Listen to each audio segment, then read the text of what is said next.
Hey, Sarah, how are you? I'm good. How are you guys? Doing well. Super excited to hear from you today about all of your experience. You've worked for some really awesome brands, so excited to dive into that. But I do have an important question for you that we ask all of our guests, and that is, what is in your glass tonight? This is marketing happy hour after all. So I was prepared for this one. Right now, I have a glass of white wine, but I'm going to be honest with you guys. I wanted to have like a Four Loko ready, and just not even mention it and super casual, like, oh, I'm drinking a Four Loko right Yeah, now. Oh my yeah. But gosh. I was Oh like, my maybe gosh. just not start off that way. So I have one That's for now. amazing. It's too Oh good. my gosh. We That's would so not funny. judge. No, Love it. absolutely Yeah. not. We actually, so one of my LinkedIn connections sent us some, what is this called? Rowdy Mermaid. Rowdy Mermaid. And it's actually so fun. It's like kombucha, a adaptonic, which I thought meant Adaptogens. yeah. Yeah. I think it has like, oh yeah, reishi mushroom. I don't know. Anyway, it's really good. It's delicious. really good. So Highly shout out to recommend. Rowdy More and Mermaid. more on TikTok. What? I see those more and more on TikTok. Oh, really? Oh my really? gosh. Yeah. I mean, I hadn't like heard of the brand, but they're really good and I'm very impressed. So shout out to Rowdy Mermaid Kombucha. Very, very excited to be trying these. So Yes. yeah. Absolutely. Yeah. Well, Sarah, as Erica mentioned, you have worked with some pretty awesome brands, Carnival Cruise Line, PGA of America, and now Heelys. Can you tell us a little bit about your experience and how you got to where you are today? Yeah, totally. So my background is I went to school for communications. I honestly kind of had no idea what I was doing. I knew I liked creating, I knew I liked storytelling. I thought I might want to go into journalism or be a reporter. But as soon as I kind of got into my program, it ended up being like a lot of rhetoric and writing. And I knew I was always a good writer, but I didn't feel passionate about it anymore. And again, like really felt kind of lost in the moment, didn't know exactly what I wanted. I don't know how I stumbled into PR, but I was like, okay, let me just try PR. I kind of think I've always seen like Sex and the City Samantha Jones, and I'm like, oh my gosh, she's so glamorous, she's so fab. Maybe that's something I would like to do. And then from there, I realized that my college didn't offer a PR program at the time. I couldn't leave because I was there on an internship. That's how I was able, internship. I was there on a scholarship and I wasn't really able to steer away from that. So I kind of took it upon myself to do what I can at the moment. I did a few internships at PR agencies, kind of dabbled in a little bit there. I was like, okay, maybe this is something that I can like. Graduation was kind of around the corner. Again, I had no idea what I wanted to do. I felt like such an infant going into the real world. And then someone in my class actually mentioned that there was this intensive internship program at PGA of America that kind of paid for your room at the time you go on site. And I think I was just so lost that I kind of wanted to get away for a moment and really get that experience. I applied for their PR program, went through a bunch of interview rounds, sent in writing samples. They essentially called me back and were like, hey, you didn't get the position, but we think you to be a good fit for our social team in our marketing department. So at that point, I was just thankful to get a position. I was like, of course, like I'll give it a try. It brought me into the world of social media and marketing. It was very corporate based. So I was like, okay, maybe I like the marketing aspect a little bit more than the social. And back then, social isn't what it is now. Right.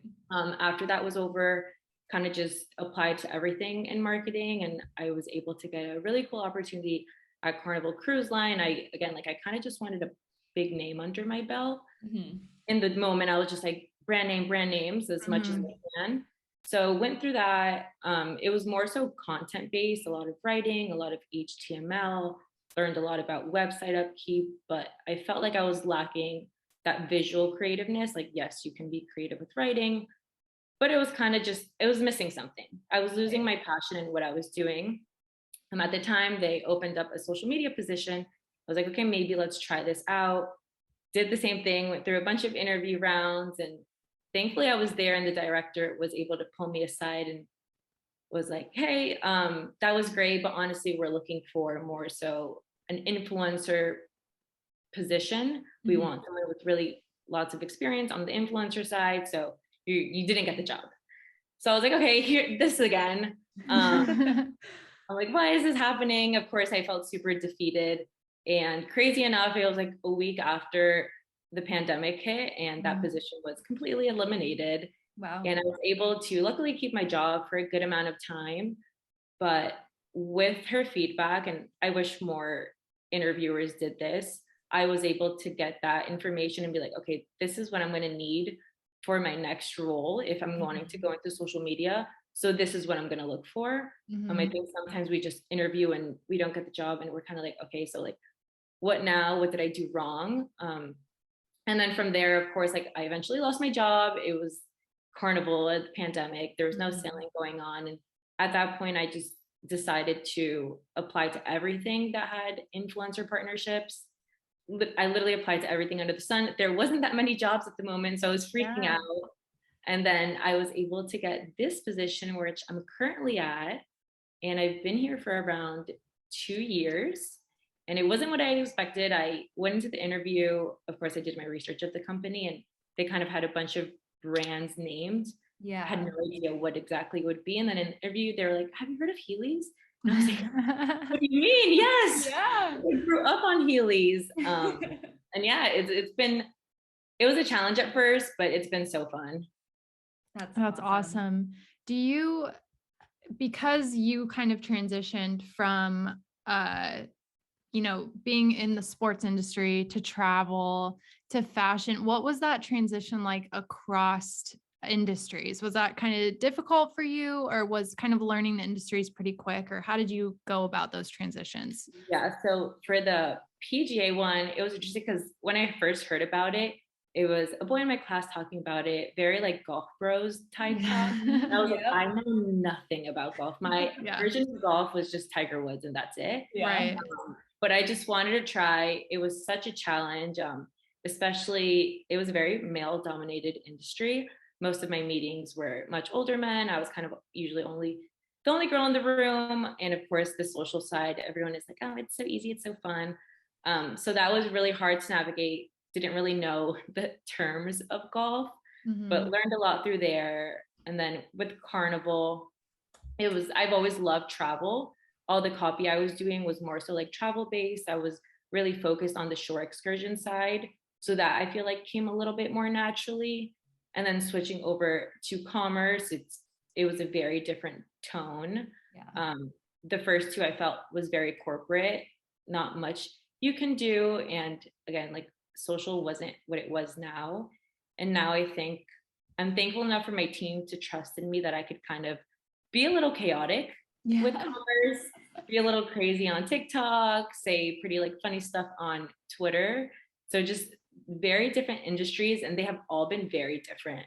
I've definitely taken like some challenges from past and applied it to now, but the way like we've talked in every single industry is so different. Yeah, like you mentioned, Heelys really has to be like such a fun brand to work for, I'm sure, because I've seen all of your content. You guys do get a little crazy on social and it's so fun. It's really striking like that nostalgic chord with millennials. And I'm sure now that like the customer base is primarily Gen Z, could you just talk about how Heelys kind of determines its ideal customer profile and then how you're speaking to each of those customers on social media? I know you guys do a lot with the nostalgia play for like older generation, but then you also have to speak to this new generation that might not have grown totally up with Heelys. I feel like it went away for a while and then came back in full force. So if you just have any insight around that, that'd be awesome to hear. Yeah, totally. So we have a really good mix of millennial and Gen Z, like you mentioned. And we know this through analytics, but most importantly, just being so in tune with our community. I'm lucky enough, I was also a Heelys kid when I was little. So I feel like speaking to the millennial side kind of comes naturally. My goal is to always just kind of hit a nostalgic core with this type of audience. But then also keeping in mind that Gen Z is, with this resurgence of Heelys, of course, Gen Z is the new generation. And I think a lot of companies need to keep in mind that the analytics, if you're just focusing on the numbers, it will skew a little bit older because these people need to sign the terms of agreement. Um, but that's where the community management comes into play, when you actually see how your audience is interacting and what they're saying and looking how they're talking to each other. You could really see they skew so much younger than your analytics might be set to be. And the way we talk to both audiences, I think, has it's similar and different in a lot of ways. I'm always trying to just hit that connection factor, but with Gen Z, I think one of everyone's social media fears to get canceled. I think cancel culture is really big amongst Gen Z, and it's really just taking the time to go into this. This is like a very big tip of mine. Go into every DM, go into all your DM requests, go onto people's profiles. We go into a rabbit hole of just, I don't want to say stalking people, but just going through like what they're talking about, seeing who they like, seeing like what interactions they have is so helpful, and it is time consuming. But I do want to say, like, I think I got a really good insight from just going into our Twitter DMs. It's not necessarily all about talking about Heelys, but just seeing like, what do these people like? What do these people want to see? What are they talking about? What are they watching on TV? Like, what's their culture like? And you could speak to the audience so well when you know, like, when you dive into their world a little bit more. Yeah. Do you guys use any like social listening tools to kind of dive even deeper into that side of things? Or is it mainly just you getting involved on social media with your consumer? Yeah, right now it's a team of one on the organic side. And so yeah, I do my best in really going deep dive into the DMs, going on forums, Reddit. Discord is pretty new to me, but there's a lot of cool information on there. I think really just taking your time to just see what Gen Z is talking about is super important, because this generation like really moves the needle. We see this like new authenticity of what they want, and I think it's really changed the social game. Social media isn't what it was a few years ago, and Gen Z like rules. Yeah, absolutely. You've mentioned a little bit some of the platforms that you all are on, some of the strategies that you utilize for Heelys, but anything else around current social media strategy that you'd like to share? And what platforms as a whole are you guys on? TikTok as well? Are you on Instagram Reels? Like, what are you doing right now that you feel like is working for you guys? Yeah, so we actually have a lot of platforms. I kind of like to sprinkle Heelys onto everything because you never know who will pick it up. But we're currently on Instagram, Facebook, dabbling into YouTube, TikTok, Twitter, and I try to do my best in upkeeping Pinterest, which is slow slept on. But you get so much traction from Pinterest, especially with holiday times and really just reaching those parents. So really, and our strategy is very different across the board. I think my overall strategy is building this connection with our audience. I think we all go on social media to feel some type of way, whether it's to like escape or feel seen or feel understood, or even just feel sad for a moment, but you somehow like relate to it. I think we're all going to social media for that. So the overall strategy is to make you feel some type of way. But of course, it's different with different platforms. Our Twitter is very Gen Z based. So the way I talk on Twitter is completely different than the way I talk on Instagram. The way we interact on TikTok is completely different than the way we interact on Facebook. So keep in mind the audience for each has its own strategy, and always being willing to adapt. I'm sure you guys know, like we always have to adapt our strategy, and it's not a sense of like feeling defeated when things don't work out. It's more so, okay, that didn't work. What can I try better? And that might work in a few months, because we'll never know. Yeah, absolutely. And just by looking at the content that you guys post, it's obvious that video is very important to you guys, as it should be to most brands, or all brands, I would say. How has video impacted your guys' strategy, but also how has that been important to you guys as a brand too? Yeah, so video is literally my jam. If you talk to anyone at the office, I'm like video queen. I'm always asking for video content.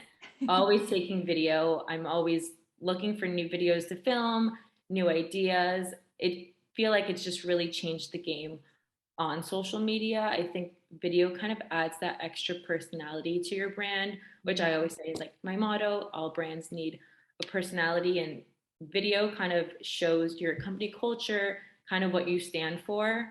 And of course, it's so much better when your product is Heelys. And of course, you need to actually show the shoe rolling.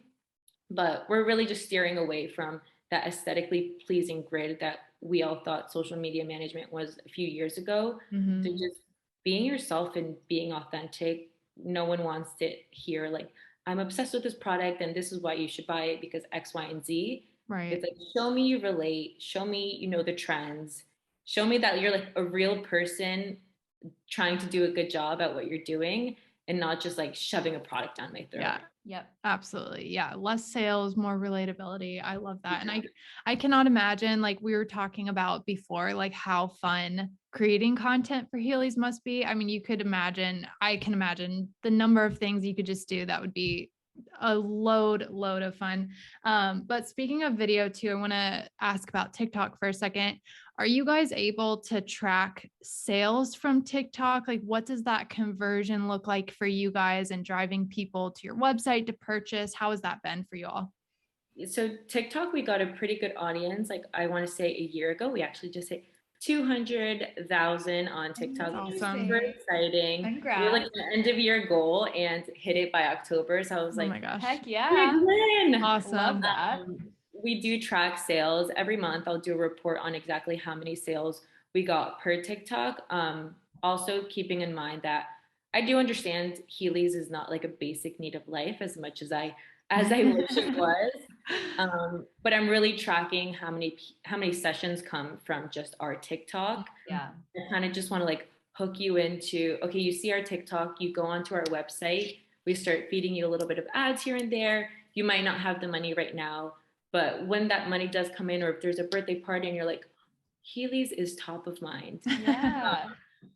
So like, of course, some months the sales aren't as good as others, but really just trying to build those sessions on our site is super important to us, of course, other than like creating direct conversion.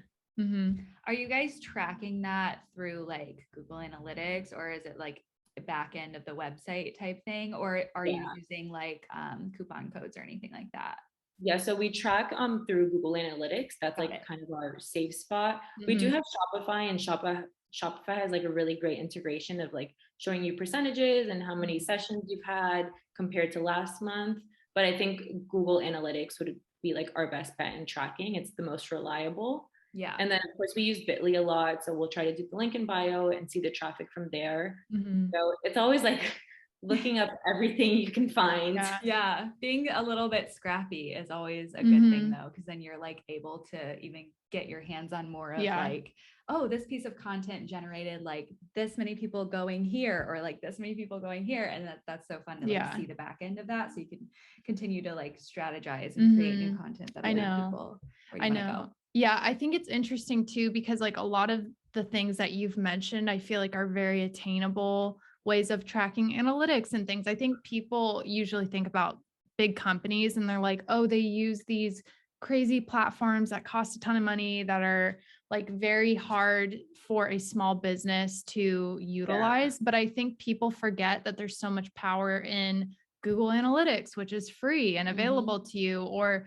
Shopify, which is like low cost, or depending on, you know, how many products or whatnot you're offering. But there's a lot of easy ways to track that stuff. And you don't have to spend like thousands and thousands of dollars a year to be able to get nitty gritty details, because it's all just right there for you. So that's awesome. And it is time consuming, but really just, it's taking your time to go into like every post and seeing the insights, like how many people clicked on the product, how many people are sharing it, like what do you see works. I'm like obsessed with the numbers on the social side. And just taking your time to read all that is so helpful in your future strategy, because like we're always switching strategies. Like if I always say, if I told someone what everything I know about social media today, like it could all change tomorrow and none of that will matter, and we're always trying to figure out the algorithm.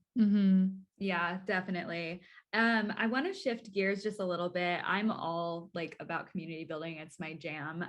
So I'd love to just hear more about your influencer program. And I know that you guys just posted about a campus rep program. Could you share a little bit about that too? Yeah, so our campus rep is probably like one of my favorite parts of the job. It's always fun seeing new reps come around. We have reps every semester. So we have them for around 4 months. They're always able to kind of keep going within our program. They all get like a Heelys swag box in the beginning of the semester, which will have Heelys and a couple little goodies. Their requirements are posting once a month, which is the perfect way to get UGC content. So that Mhm. any other company is like thinking like, how can we do this? Having a campus ambassador program is so helpful. We do like a prize at the end of the month. We'll vote on who has like the best post. We'll either give a gift card or like a limited edition pair. But that's super helpful. We used to do the discount code more so like affiliate, Mhm. but that kind of was just got out of hand with our internal team. Honestly, it's a lot of turnaround to get like 32 new reps every like 5 months. Yeah. Mhm. And then when COVID happened, it was just too much to keep up with. So that stopped, but it is something that I hope to bring again because I think people are more going to promote your product when they have like a discount, and it's Mhm. kind of like the clouded of it all. Like, oh, this company gave me a discount. It's like bragging rights. So something that we're definitely trying to push for again. But we do have an affiliate program for one of our other brands, Fairway, which I'm also the social lead on. Awesome. And that is great. We use a Shopify integration called GOAFFPRO. Mm. I couldn't recommend it enough. What is it called again? GOAFFPRO, Go Af Pro. GOAFFPRO. Amazing. It is Well, so helpful. It's so easy to set up and accept people. People just kind of apply, submit their applications of who they are, what they're looking Mhm. for, and you get a personalized link, which allows you to get like 5% of commission off each shoe sold using your link. awesome. So I think it's pretty great for both business and ambassador. It's kind of you get what you make of it, as much as you promote, as much as you get back, and we get back. So it's super helpful. I think we're seeing more companies have this affiliate program, and it is such an easy, I don't want to say easy, but it is such a great way, Beneficial. Yeah, Yeah. for yeah, sure. to get content and just to keep promoting your product without you having to, you do the work on the back end, but you kind of sit back and trust the people that you have as your ambassador. Awesome. Yeah, absolutely. How are you guys currently, I don't know, like seeding product to these ambassadors or campus reps? Like, is there like, oh, there's an important launch coming up. Let's see if any of our ambassadors want this new product, or is it more of just like that constant every semester thing?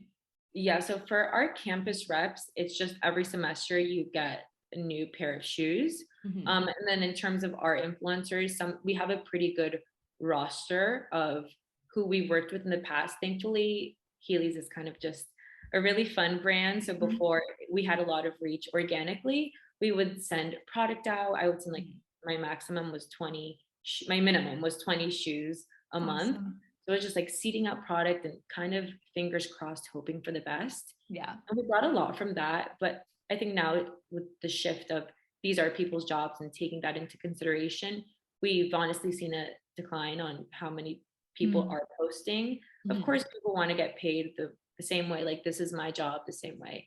It's their job to create content. So we've shifted gears a little bit in the past few months, trying to find out kind of just like a sweet contract to not negotiate too much, but every contract is different. Everyone wants different things, different deliverables. But I would say the best way we work with influencers is kind of just trusting their space. Like we want to work with you because we genuinely like you and what you do, and you know your audience best. So like who am I to say exactly what I need? Yeah. Yeah, absolutely. Kind of brings me to the next question of like, how do you determine who's a good fit for the brand? I know you're probably looking at your consumer base and trying to tap into some influencers that speak to that specific consumer base, but I'd love to know like what that looks like from beginning to end when you're looking at an influencer campaign. Yeah, so thankfully, like I mentioned, we have a pretty good roster. So some of the times it's really just looking at people we've worked with in the past and who makes sense for what we're doing at the moment. It all depends on like the shoes and what we're trying to get out of it. But more so we are just looking for, I don't want to say kid like, but Mhm. PG-13 Sure. friendly. Sure. We kind of give the guidelines of be family friendly, don't do anything crazy. Like we don't want you to chug a bottle and go down a hill on Heelys and be like, Yeah. I'm sponsored by Heelys. But we understand like your audience. Totally. We are just looking for people that I think just genuinely enjoy Heelys rather than looking for people that are just chasing a check and they're like, yeah, I love Heelys totally. And you've never ridden them in your life. Yeah. So That's it's definitely important. definitely the authentic factor that we're looking for. Yeah, absolutely. And with that too, kind of on another topic, we've noticed you guys have done a lot of really fun limited time collabs with other brands. And so I would be curious, what's kind of your role in those partnerships? And how do the strategy behind promoting those differ from maybe an evergreen product or like a standard shoe that you'd release to the market? Yeah, so we have so many limited edition right now, which is super exciting.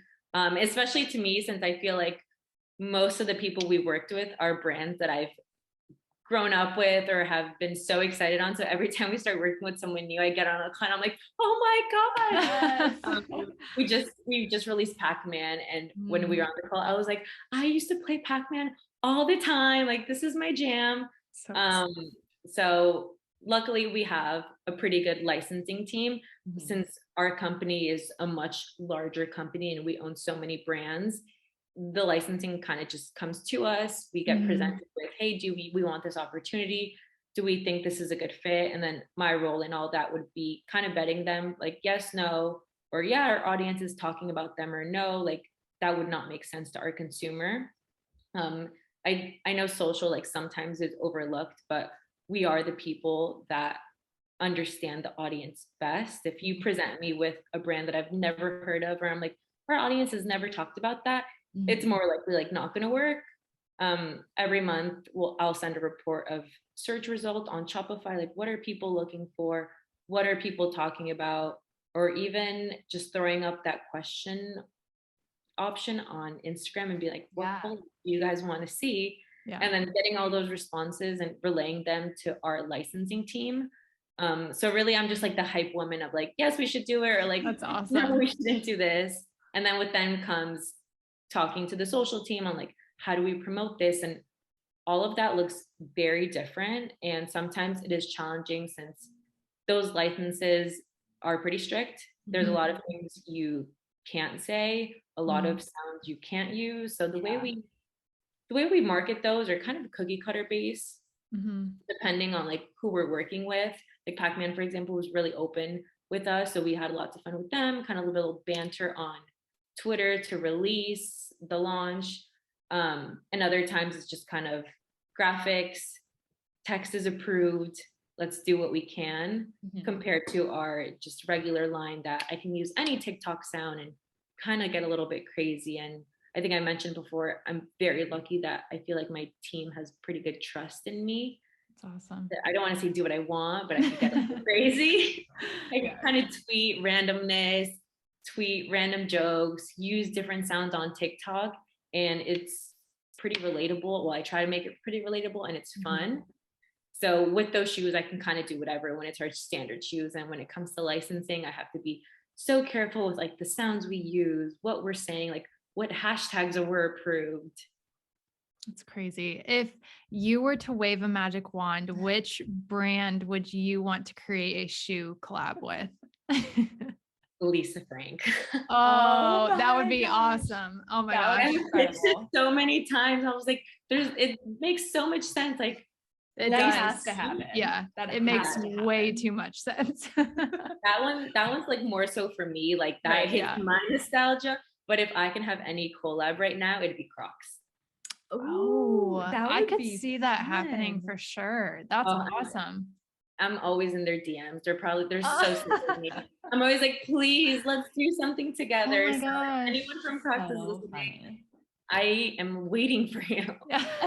I love that. I love that you're awesome. like in the DMs and Yeah. like in the comment section, just like commenting Yeah, and doing all that's of that. Do you awesome. do that a lot on like TikTok and stuff? I see brands all the time Mhm. in the comment sections of like viral videos or like videos that are, you know, kind of fun and don't really have anything to do with the brand. Do you do that often? I do. I think it kind of makes your name get recognized again. It Yeah. kind of is like people coming back like, Heelys, I haven't heard of you in years. Exactly. That's usually like our top comment. But just scrolling down like the whole FYP and just kind of making other funny comments or being like, why am I getting served this? Yeah. There was one, someone made a video and it was like top comments from brands, and it was when Austin Butler was Elvis. And it was just like this hot video of him, honestly. And I just I'm a shoe. Why am I feeling this way? And then we got put into this like compilation of like brands being extra. And I was like, oh my God, that's funny. Awesome. That is my gosh, so so cool. fun. I've never worked for a brand that would have that much flexibility for someone to comment from the social team, like something so fun and just like original and in the moment. Like every time that I work for a brand, we've had to take those things like way to the top and like get legal approval and things like that. So I love that you're saying that they like trust you and they know that you kind of can speak for the brand in such a great way. And it really is relatable and just fun. It's so funny too. I love interacting with brands that are like funny on social media. Yeah. And I think it really sets you apart.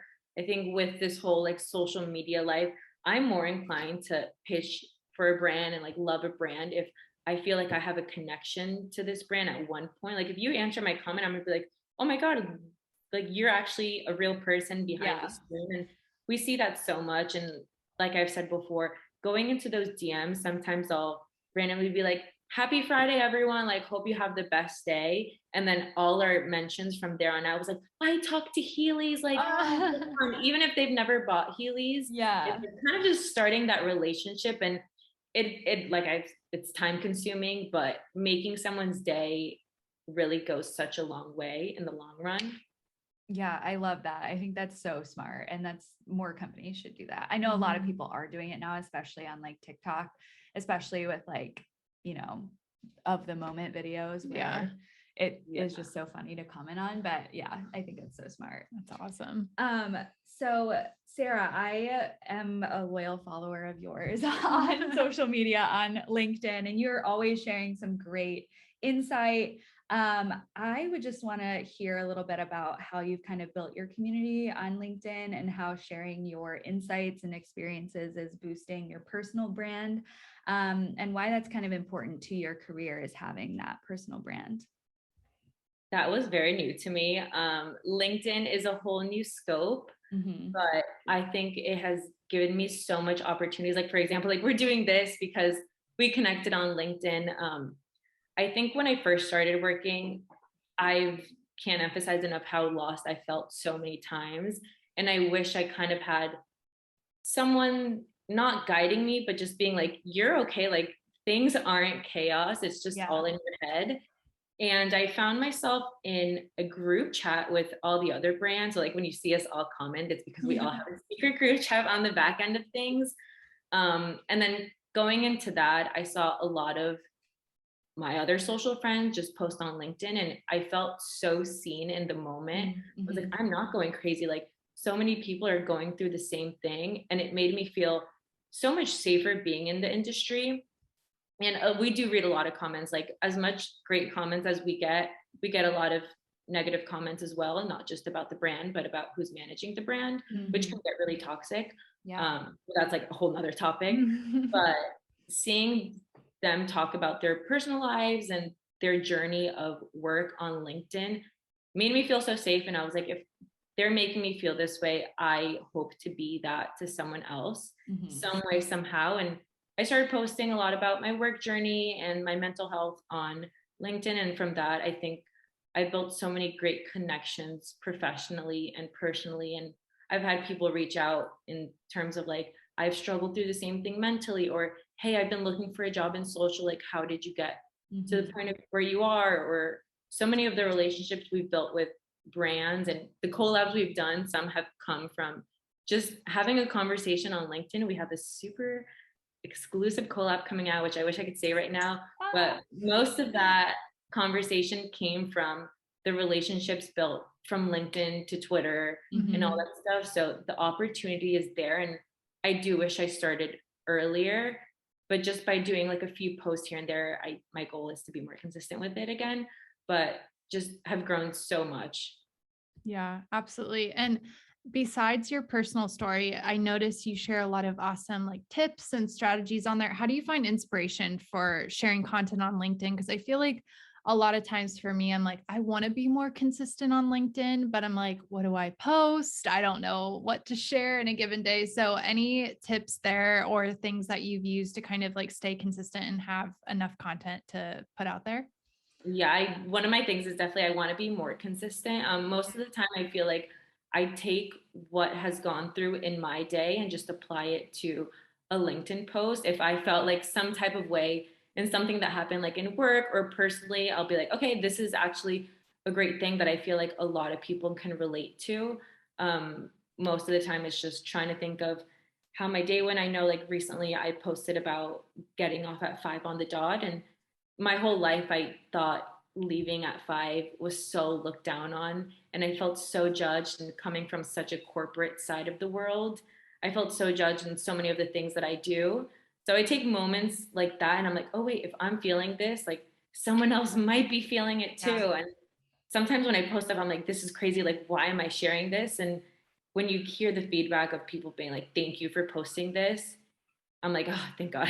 Yeah. Yeah. I think most of the time too, like when I've seen the most success with an LinkedIn post is when I don't overthink it. I think that's the big thing. Like, just like you said, sharing about how your day went, sharing about something that came up during the day, and just kind of like firing that off and then hearing back like all the feedback is really cool for sure. Yeah, absolutely.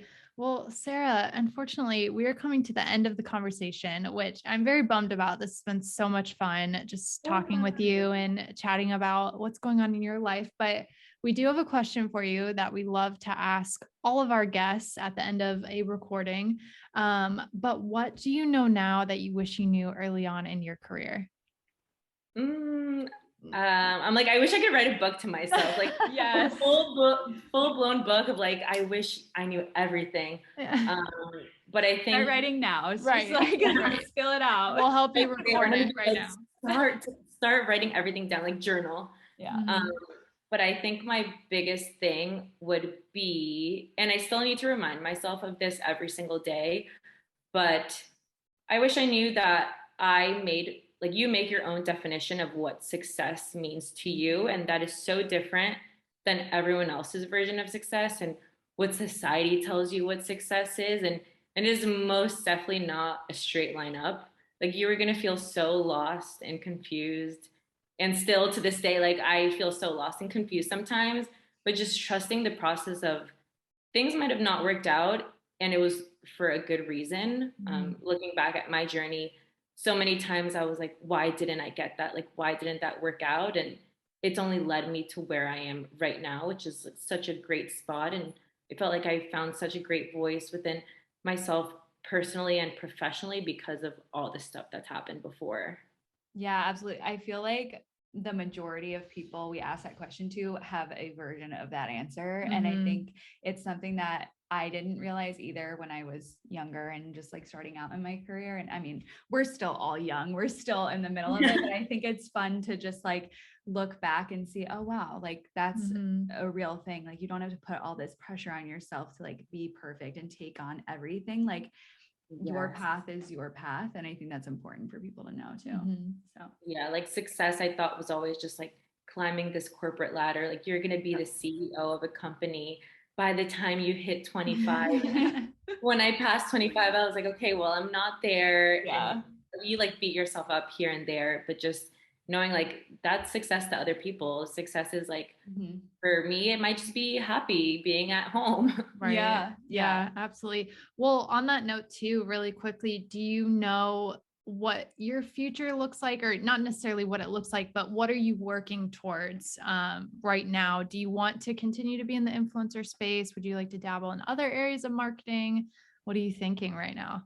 Yeah, I think more so, definitely want to stay in marketing. I think I've been through this recent phase of like trying to find out what my passion is. And my mom the other day was like, you've always been passionate of like Mhm. creating and thinking of different ways to just like shed light to things. So definitely something in that realm. I'm not exactly sure where that journey will go yet, but I like where I'm at. I hope to just continue more so focusing on my personal brand. I hope one day to kind of do things on my own. I love working for companies, but if I can step away from that a bit more and focus on different industries, I think that'd be awesome. So we'll see. Yeah, we're excited to follow along with you and kind of see where you're headed after where you're at now. And in talking about that, where can everyone follow you and follow along with what you're doing and keep up with you in future? Yes, so my personals are all Sarah Arbelaez, last name Arbelaez. It's super confusing. No one knows how to pronounce it, but I talk a lot about personal journey on LinkedIn. I share kind of randomness on TikTok and Instagram. So if you guys are interested, Yeah, and where can people follow Heelys? Heelys worldwide on everything. We are everywhere. Fantastic. it. We'll put all of that in the show notes, but yeah. Thank you, Sarah, for coming on and just sharing your journey with us. And like Erica said, just so excited to check in with you soon and see where you're at. But we'll continue to follow along with you and everything you're doing at Heelys. Thank you for coming No, thank on. you Thanks, so Sarah. much. This was so fun, and thank you for giving me a space. Absolutely.